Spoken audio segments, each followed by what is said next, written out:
Clint Eastwood sat back in the plush seat of his luxury car, the hum of the engine a calming sound as the driver skillfully navigated the busy streets of Los Angeles. The day had been long, filled with meetings and interviews, but Clint had learned, over the years, to appreciate the quiet moments between destinations. As the car pulled up to a stoplight, Clint glanced at the driver in the rearview mirror. The man appeared to be in his mid-40s, his eyes focused on the road, but Clint couldn't help but notice something different about him.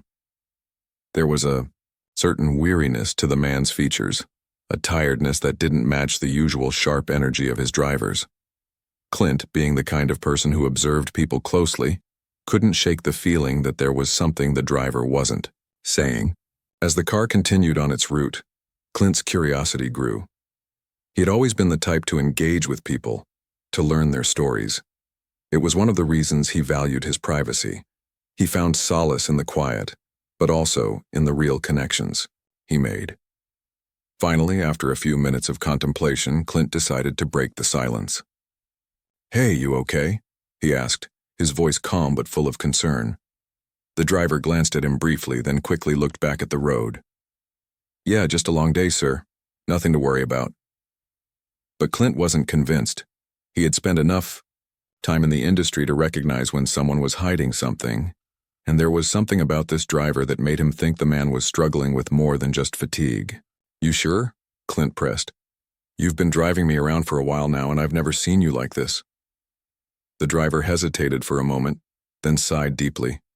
It's been a tough few months, Mr. Eastwood," he admitted, his voice barely above a whisper. Clint raised an eyebrow, leaning forward slightly. "Tough how?" The driver remained silent for a moment, as if weighing whether to share his story. Finally, he spoke. "I've been living in my car. I lost my apartment a while back, and things just haven't been going well. I try to keep it together, but sometimes it gets hard." Clint's heart sank.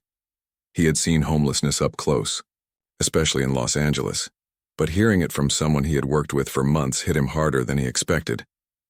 He had always respected people who worked hard, who persevered despite the odds. But hearing this man's story made Clint realize how much more he could do. Clint sat back, processing what the driver had just said. The weight of the words hung in the air, and for a moment the car seemed to feel much quieter than it had before.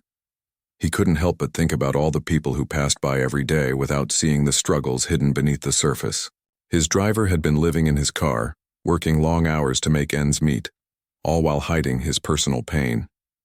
Clint had worked with countless people in his career, but this moment was different.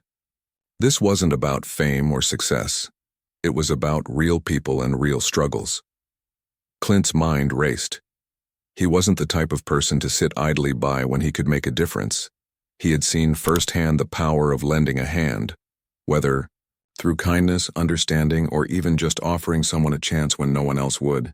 He couldn't stand the idea of letting his driver continue suffering in silence. After a few moments, Clint broke the silence. "Listen, I don't know what you've been through, but I can't just sit back and let you keep going like this. You don't deserve to be living like this." The driver glanced at him, his expression mixed with surprise and uncertainty. "Mr. Eastwood, I appreciate it, but I'm doing fine. I've been getting by, just one day at a time." Clint shook his head. "That's not the way it should be. No one should just be getting by. Everyone deserves a shot at something better." The driver was quiet, clearly taken aback by Clint's words. Clint continued, his tone firm yet compassionate. "I've been around long enough to know that sometimes people just need a break, a chance, and I think it's time you get yours." The driver hesitated, clearly uncomfortable with the offer. "You don't have to do anything, Mr. Eastwood. I'm just trying to make it work on my own." Clint looked at him, a soft but determined look in his eyes. "It's not about doing it on your own. It's about finding someone who believes in you. I want to help." Clint paused, considering what he could do to make a real difference. He thought for a moment and then spoke again. "I know a place that can get you back on your feet. They help people get jobs, get back into housing, and they offer financial support. I want you to take the first step, and I'll make sure you have everything you need to get started. You're not doing this alone anymore." The driver's eyes, filled with emotion, but he quickly blinked it away. Please subscribe to the channel for Clint Eastwood's respect. Thanks.